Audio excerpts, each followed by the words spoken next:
সত্যি বলতে শুরুতে ফ্রিল্যান্সিং আমার কাছে খুব কঠিন একটা জিনিস মনে হতো। আমি ভাবতাম এটা শুধু ট্যালেন্টেড ও হাইলি এক্সপেরিয়েন্স পারসনদের জন্য। এজন্য আমার কনফিডেন্স লেভেলটাও ছিল অনেক স্লো।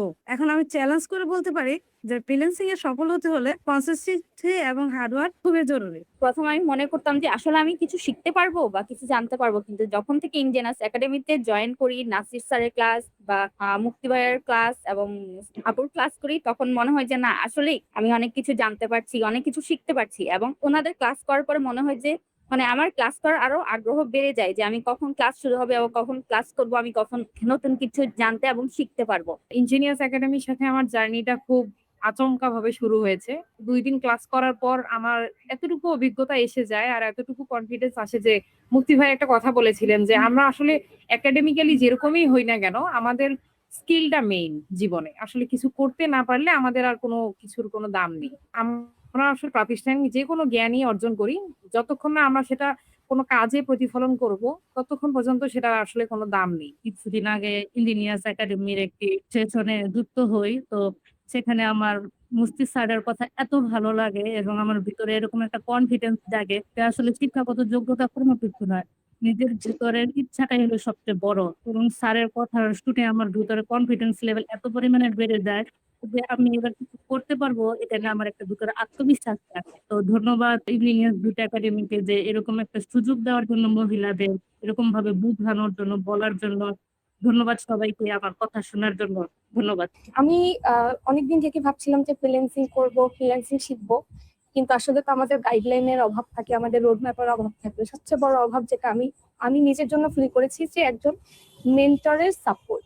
তো ইঞ্জিনিয়ার্স একাডেমিতে যখন শুরু করি, অবশ্যই ভাইয়া আমি আপনাকে সবার আগে ধন্যবাদ দিব যে আপনার কথা, আপনার মোটিভেশন, আপনার যে এনকারেজমেন্ট ছিল আমাদের বুট ক্যাম্পে, সেটা আসলে ইন্সপায়ারিং ছিল আমার জন্য। এবং আমি এক কথায় আসলে রাজি হয়ে গেছি যে না, এখানেই আমি ক্লাস করব। এবং শুরু থেকে শেষ পর্যন্ত ইনশাল্লাহ অবশ্যই অবশ্যই থাকার চেষ্টা করব।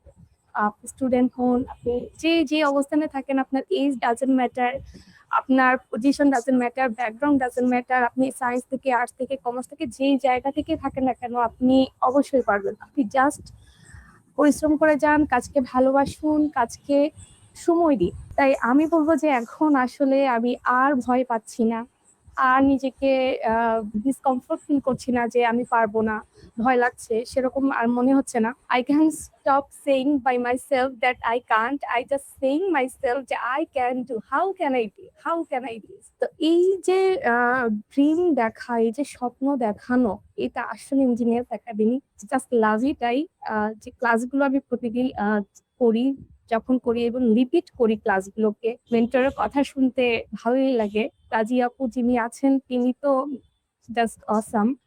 আপনাদের সবাইকে ধন্যবাদ আমার কথা শোনার জন্য।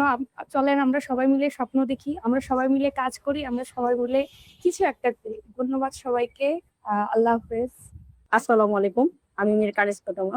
আর বর্তমানে আমার একমাত্র পরিচয় হচ্ছে আমি ইঞ্জিনিয়ার্স একাডেমি ৮ নাম্বার ব্যাচের একজন স্টুডেন্ট। সবচেয়ে বড় পরিচয় আমার বর্তমানে আমি এটাই ক্যারি করছি। সবচেয়ে এটার মধ্যে ইন্সপায়ারেশন আমাদের মুফতি স্যারের সবচেয়ে বড় অবদান। উনার ২ টা সেশন আমার কাছে এতটাই ভালো লেগেছে। আমার কাছে মনে হয়েছে যে আমি আমার পুরনো ভার্সিটি লাইফে ফিরে গিয়েছি। যখন আমরা বিভিন্ন সেশন করতাম, ক্যাম্পিং করতাম। জানি না কতটুকু যেতে পারবো বা কতটুকু আমি যুক্ত থাকতে পারবো। কিন্তু আমি আমার লাইফের মধ্যে আমার সবচেয়ে বেস্ট সময় কাটাই এই টাইমটা। মানে আমার লাইফের সবকিছু শেষ হওয়ার পরেও মনে হচ্ছে যে আমি কিছু একটা শুরু করতে পারছি। সবাই আমার কথা অনেক মানে কষ্ট করে সহ্য করেছেন।